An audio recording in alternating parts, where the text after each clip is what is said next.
Our next speaker is a serial entrepreneur with over 15 years of leadership experience. He started out young. At the age of 13, he started his first business, a computer manufacturing and programming consulting company, and had a successful exit of over $1.6 million by the age of 15. I think at that age, I was still asking my parents for allowance. So, speaking on the topic of mining within the bear market, is there any hidden profitability? Please put your hands together to welcome the CEO of VBit Technologies, Dan Vo.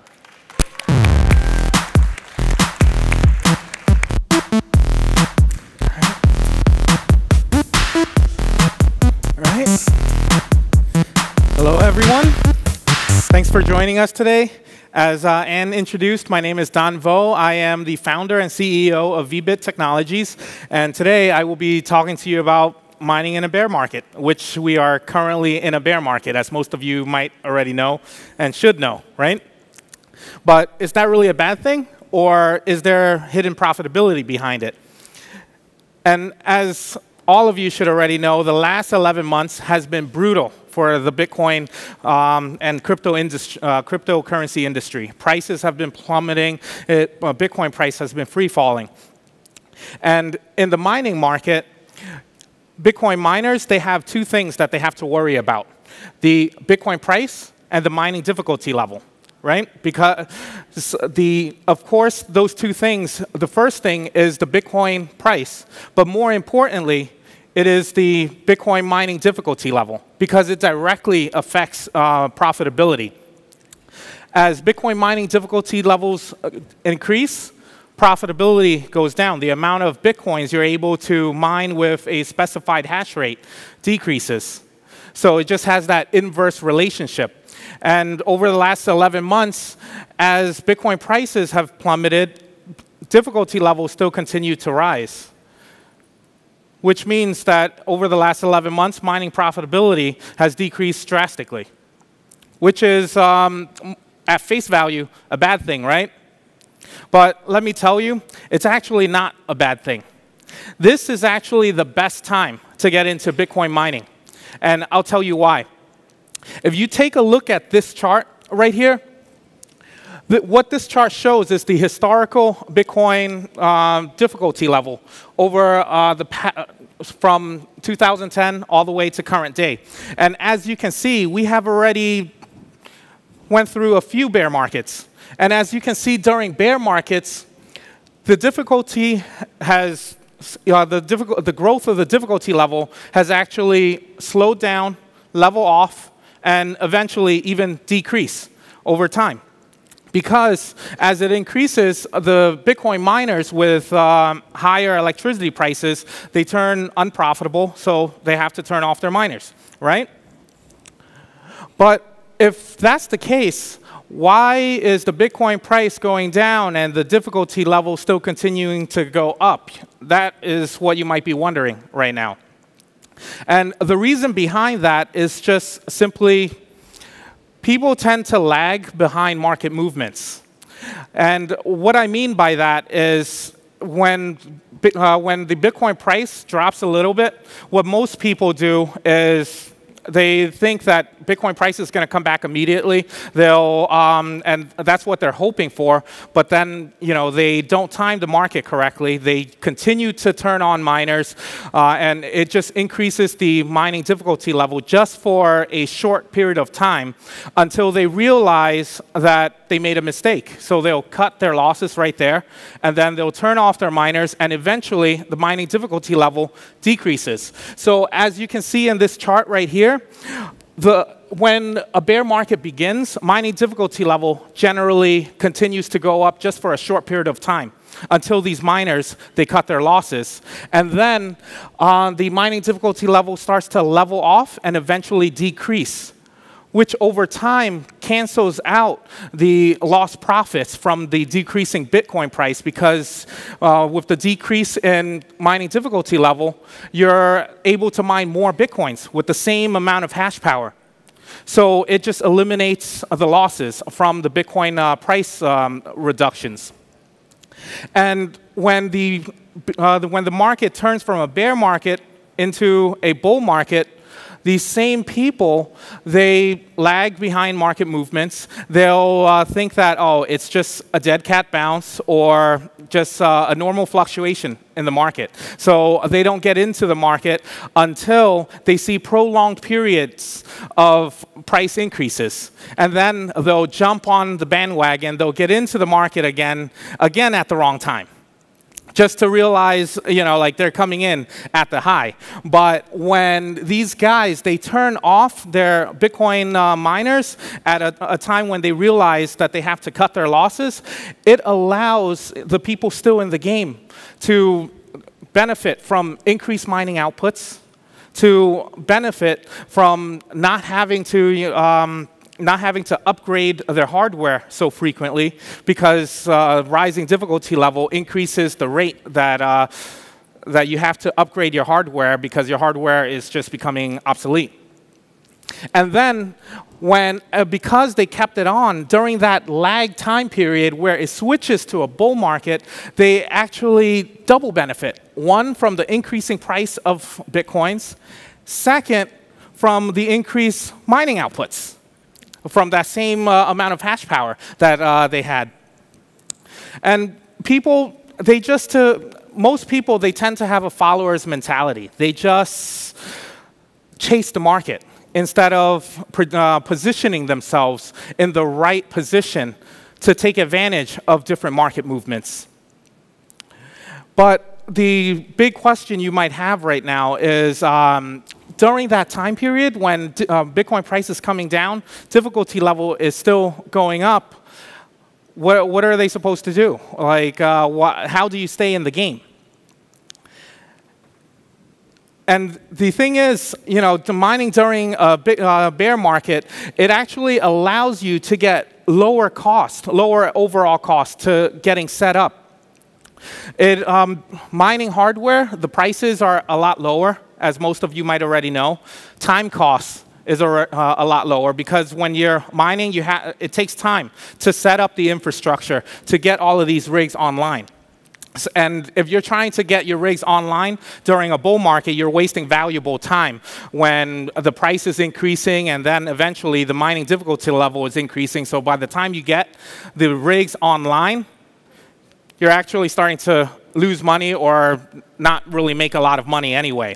So these miners on the small scale that are chasing behind the market, they actually have the lowest potential gain rate, but yet they have the highest risk of loss.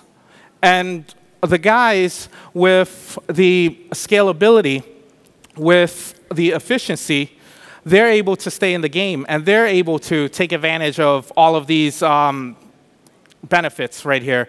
And during a bear market cycle, you actually get increased mining outputs, your machines last longer, so your earnings are more stable overall. And only the most efficient miners actually stay in the game. Because as the profitability decreases, the guys with inefficiencies, the guys that can't scale, the small individuals that are trying to mine, they actually start to lose a lot of money first, so they'll have to turn off their rigs first. And then the medium scale guys, the guys who doesn't have high efficiency, goes next, leaving only the people with the highest efficiency in the game, and that's how you profit in the mining game over the long run. But how do you get this scalability? Because big operations that can scale like that actually cost hundreds of thousands of dollars, even millions of dollars, to set up the infrastructure, to set up a large operation like that. And this is where we come in. This is where VBit Technologies can help. We are actually a marketing technology company that is currently servicing the mining industry. Through our proprietary software, we're able to pool individuals' capacities together to leverage each other's capacity to get that level of efficiency, that level of scalability that you need to stay in the game. And through strategic partnerships and our proprietary software, we're able to host end users, miners, at various data centers all around the US in areas that are powered by renewable energy that offers the lowest electricity costs in the world. And that's why we're able to offer the lowest maintenance and hosting fees in the industry. And through leveraging our unique referral business and our proprietary software, we were able to gain a revenue compounded annual growth rate of over 3,100%, despite the falling Bitcoin costs. And through leveraging this successful and profitable model, people are actually not losing any transparency either using our model. Because through our proprietary software, end users can select their own mining pools, have their own mining accounts, where they basically can control their hash rate in real time. So they can log in at any time, verify that the miners are online and in working condition, and all of their coins that they mine gets delivered directly to their Bitcoin wallets without having to go through the company or anything like that, like some of our other competitors. So this this model eliminates the risk to get scammed, which is one of the biggest problems for the cryptocurrency industry right now to attain mass adoption. And we in the industry, we have to figure out more ways to provide this level of transparency to consumers, to end users, so they would feel more comfortable to put money into our industry and help our industry grow. And through leveraging this model and our leadership's experience of combined experience of over 100 years in networking, marketing, sales, we are currently we're able to develop a new system called VLink, which is powered by VBit tokens. And what VLink does is it connects manufacturers, retailers, and consumers together. It's a MarTech software that is powered by AI and blockchain technology and has the potential to revolutionize the whole shopping value chain.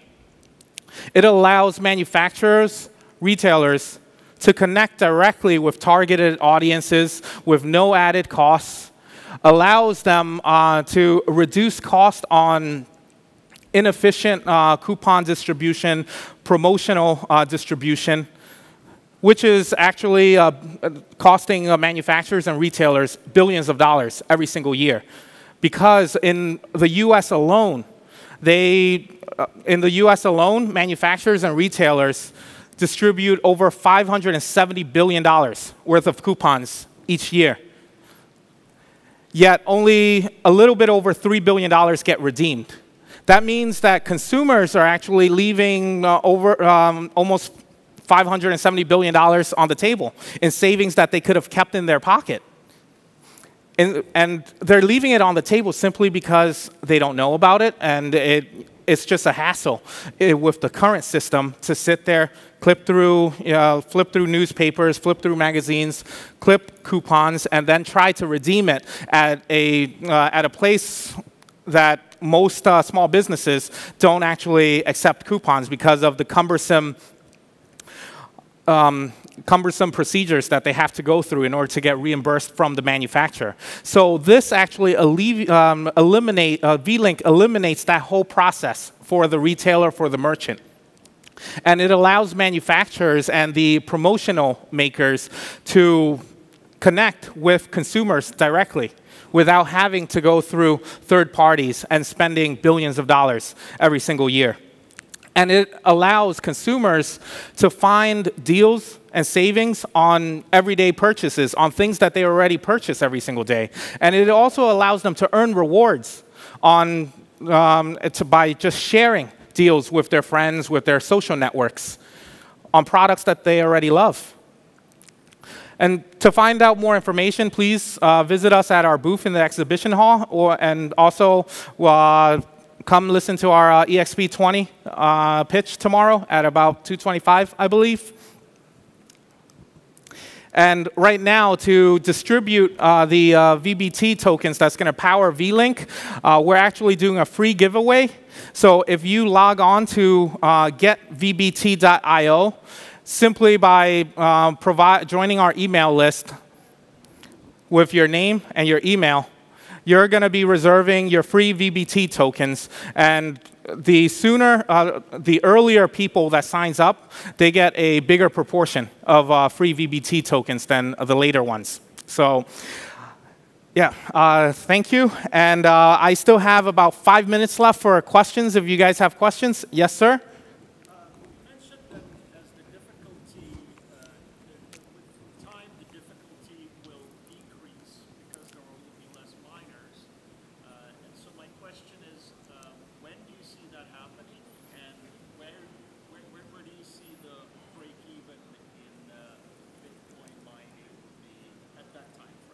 So break even is always dependent on what that individual's costs are, right? Mainly the electricity rate. The most efficient miners are always going to be profitable. That's how the network stays in place. Oh, I'm sorry. So they can, oh, okay. Oh, just throw it? Yeah. Okay. And over the last month, the Bitcoin mining difficulty level actually has already decreased. So it's already starting. So right now is actually the best time to start, like mining, because all of the inefficient miners are already turning off their miners, and at only almost a little bit under $4,000 Bitcoin price. Most people around the world, because the average electricity rate around the world for end users is roughly between 11 to 12 cents on average. And at that price, they're not profitable right now. So they have to leverage scalability and efficiency in order to get profitable. So right now, the mining difficulty level has already decreased. And for the efficient miners, they're already experiencing higher profits. Throw it? Yeah, go ahead. OK. Uh-oh. Good catch. What is this for again? This is just to ask a question. Right. Is there a speaker? Oh, there is. All right. What are your thoughts on miner behavior that took place in the recent Bitcoin Cash hash wars and how that impacted the entire ecosystem? Well, I feel like obviously there was two distinct camps for that Bitcoin Cash fork, right? And there was a lot of manipulation in the market, and because there was manipulation, it caused the mainstream people that are still in the industry to kind of lose faith in the mechanisms that Satoshi had already put into that Satoshi had built into place, making them feel like, oh, that 21 million cap is not even a real number because all these guys are going to, like just fork here, fork there. But in reality, even though they fork, they can't bring the user base, like the whole user base with them. And each time they split, they're actually hurting themselves, and they're actually hurting, like the cryptocurrency market as a whole, until we can get a consensus together and allow, like one. Well, basically, there's going to be, because different coins have different uses. So but all of the coins that kind of like just is a replica of each other, eventually they're going to fade out, and there will be, like a winner. Yep. So each use is going to end up with one coin. Yep. Okay. All right. Can I have my mic, please? Thanks. I'm afraid that's all the time we have. Thank you very much, Danvo. That was great. Thank you. All right, round of applause for Danvo, please.